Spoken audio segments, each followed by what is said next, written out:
came to the north. Yeah!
Back home again, so it's time to go through exactly what I bought while I was in Newcastle. I'm going to start with a few things that aren't books first, just because there's only a tiny few things here, but I just wanted to show them. The first one is this Sylvie, so I managed to get Sylvie at last. I've had her on pre-order for a while from Pop in a Box, along with the Loki and President Loki, but while it was in Forbidden Planet I decided to pick her up. I do not have Loki or President Loki yet, but they are still on my pre-orders, so fingers crossed they come through soon. But I do have a Sylvie and she looks amazing and I cannot wait to put her up on my shelf. I then also got this special edition Sam Wilson Captain America, and I absolutely adore this because I didn't think that this was sold in England, but it is, and I'm so happy because it's Sam as Cap in the full outfit with the wings and everything. I just so happy to have this. I have no idea where I'm going to put him. I'm going to put him somewhere special, but I absolutely love it. I absolutely love it. I wanted so many more things with Sam as Captain America, and this is a great start. And then I also got this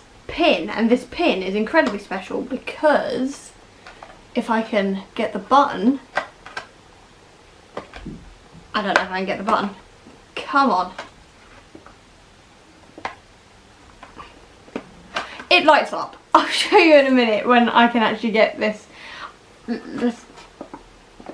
No, I can't get that. That's annoying, but it's a light up Eye of Agamotto, and obviously I took one look at him and saw the Eye of Agamotto and went, yes, this is now mine.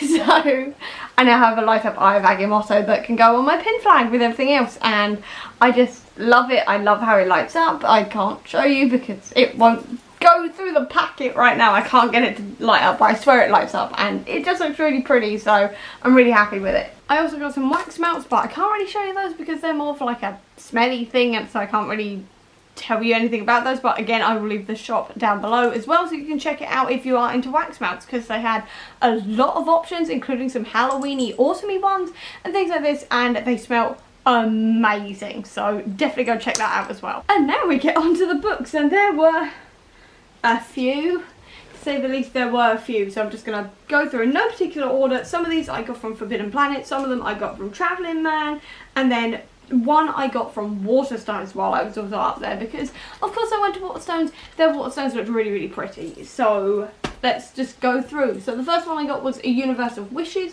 This one is a anthology collection from a whole load of different people, including V.E. Schwab, Anna-Marie McLemore, Zoraida Cordova, Libba Bray, Danielle Clayton, Tessa Grattan, Rebecca Rowanhorse, and a whole load of other people. And I have had my eye on this for a very, very long time, but I've never seen it in any bookshop ever.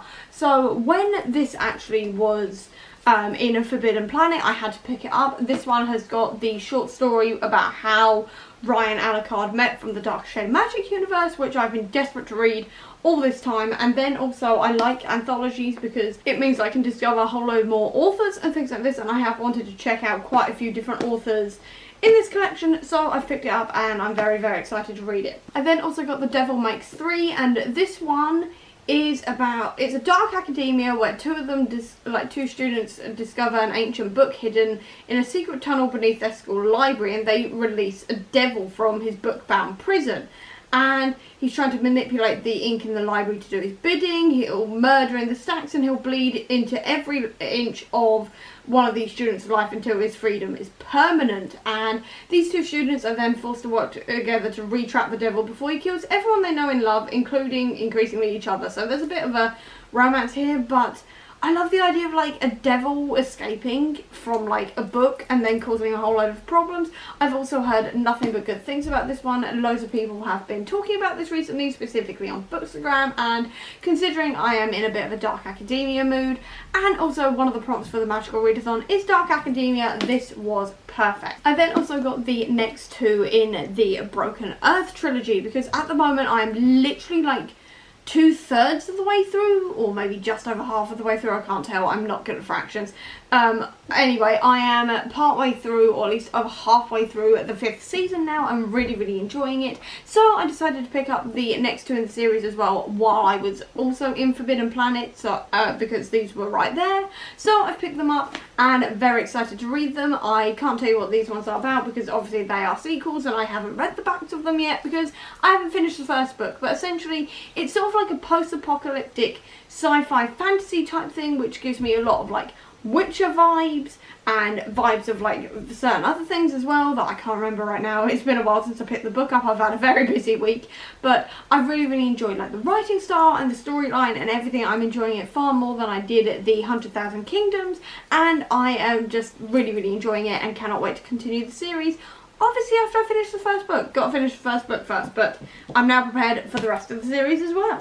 I then also picked up another N.K. Jemisin book, and that is The City We Became. I've had my eye on this one for a very long time now, so again, while I was in Forbidden Planet, I decided to pick this one up. This one is about a sort of living city, if I remember rightly. So it says, every great city has a soul. Some are ancient as myths, others are as new and destructive as children. New York, she's got 6, and all 6 will be called to arms in the greatest battle the city has ever fought. And I think someone said there was something slightly superhero-y about this one, but either way that did sound like a really, really interesting premise, and I'm now on the N.K. Jemisin hype train apparently, so I had to pick this one up. Then the final book I got was Ninth House by Leigh Bardugo. Now this one has been around for a while. It's another dark academia about secret societies and all of that kind of thing. I don't really know that much about it further than the fact there is incredibly triggering content in this one, but I have heard a lot of good things. I've missed Leigh Bardugo's writing style. I've I wanted another Dark Academia because apparently I'm really into that at the moment, blame it being autumn,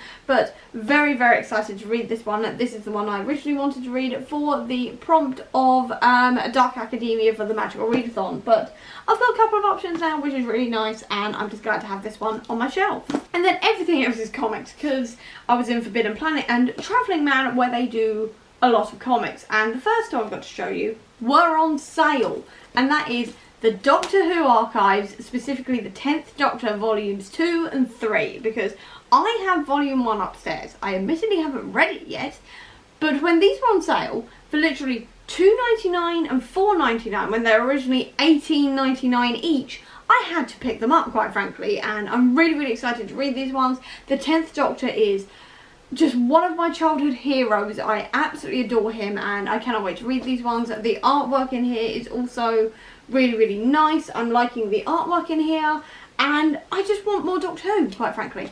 And I haven't really read what these ones are about. It just says at the top here, the TARDIS is destroyed and the last of the Time Lords is no more. And Doctor, you have interfered with a static point in space and time. You have actively altered Earth's future. You are under arrest. And that's all I really needed to know, because I miss Doctor Who and I miss 10, and this is just going to complete my archive series, so very happy to have these. I then also got Miss Marvel Team Up, and this one is, well, where Miss Marvel teams up with a whole lot of characters, including Spider-Man and Captain Marvel. And I wanted this one because, well, first of all, I really love Spider-Man and Captain Marvel, and I also want to get into Miss Marvel comics as well, because her series is coming out next year now, early 2022, so what I thought I'd do was pick up the comic where she teams up with a whole load of people and stuff like this, just to see a bit more about her and just get some more colour in my life, quite frankly. And also, the artwork, again, is really, really nice in here, and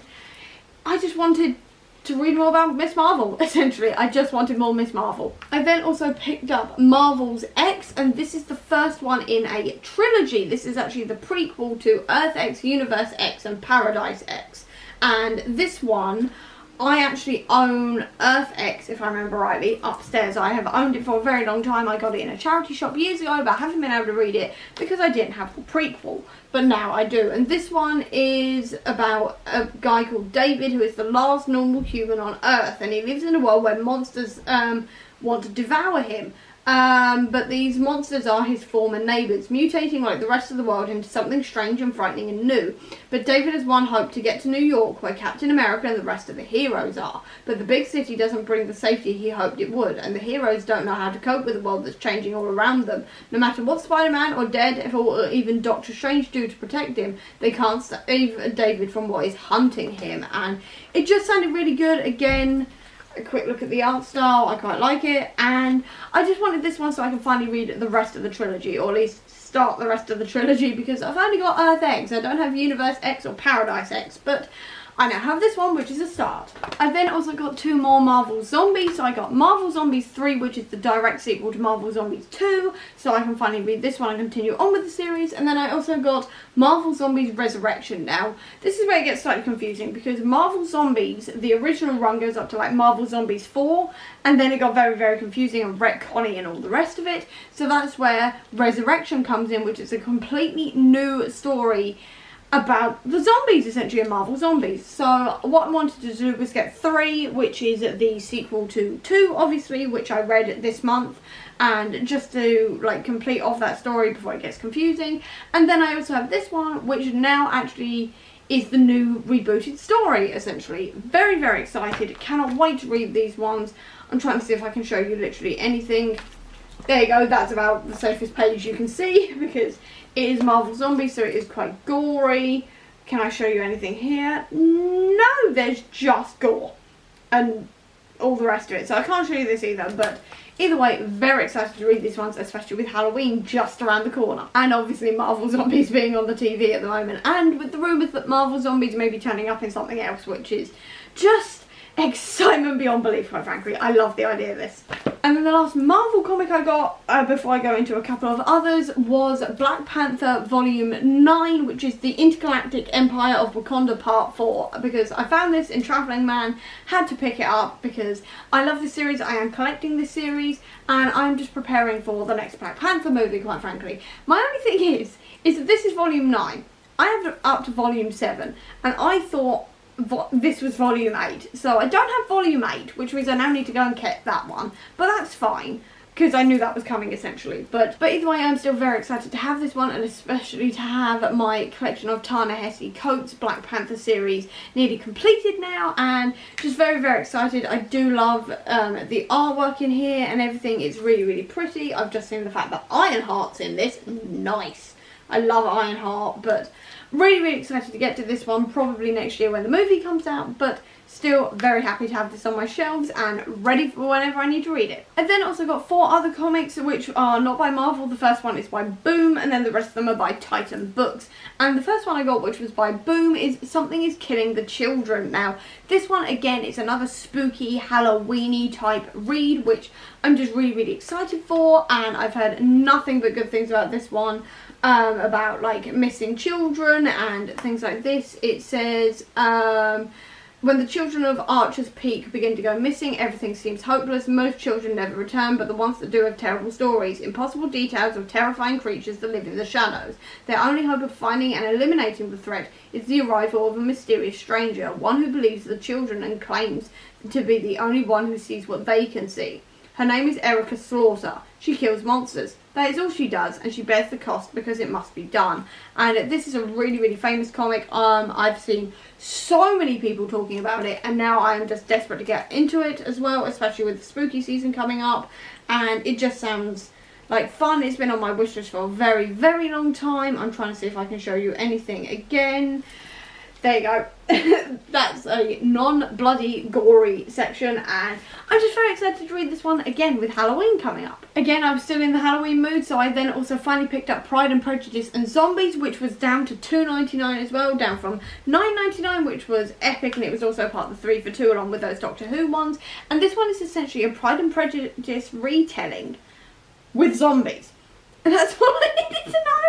Quite frankly, I've heard nothing but good things. The artwork in here is entirely in black and white, which is something new to me, apart from, like, obviously when I'm reading manga. But again, I've heard so many good things about this. I've wanted to watch the movie for a very long time as well, and I've been eyeing this one up on and off for the last few years. So while it was down to $2.99, I had to pick it up. Very excited to read this one and just see what all the fuss is about, and just see a classic story retold with zombies essentially. And this will probably fit as well perfectly for Gothtober as well, which is epic. And then the final 2 I got are the Something at the Window is Scratching and The Cat with the Really Big Head. Both of these again were down to $2.99, down from like $13.99, and they are just really ridiculous, slightly twisted stories essentially, because it just said from the ridiculously silly and twisted imagination of Roman dirge comes the story of a cat called Cat and his stupidly ridiculous big head, and a tale of what happens deep inside your body when true love ups and dies. And it says that this collection of 2 of Roman's strangest and weirdest tales will take you from the bottom of a cat bowl to the very heart of human despair. And then this one is, it says, from the seriously sinister to the downright demented, this is Roman at his most macabre and best, and I'm here for that. I'm absolutely here for that. I'm very much into the macabre and things like this, and it's saying like you've got the cute in the terrifying, and like it's gloriously grisly and laugh out loud funny and stuff like this, and I'm just really excited for it. The artwork in here is also really interesting. So you've got, like, so it looks like this, so you've got little bits of text on one side and then the drawing on the other, so it's going to be a really, really quick read.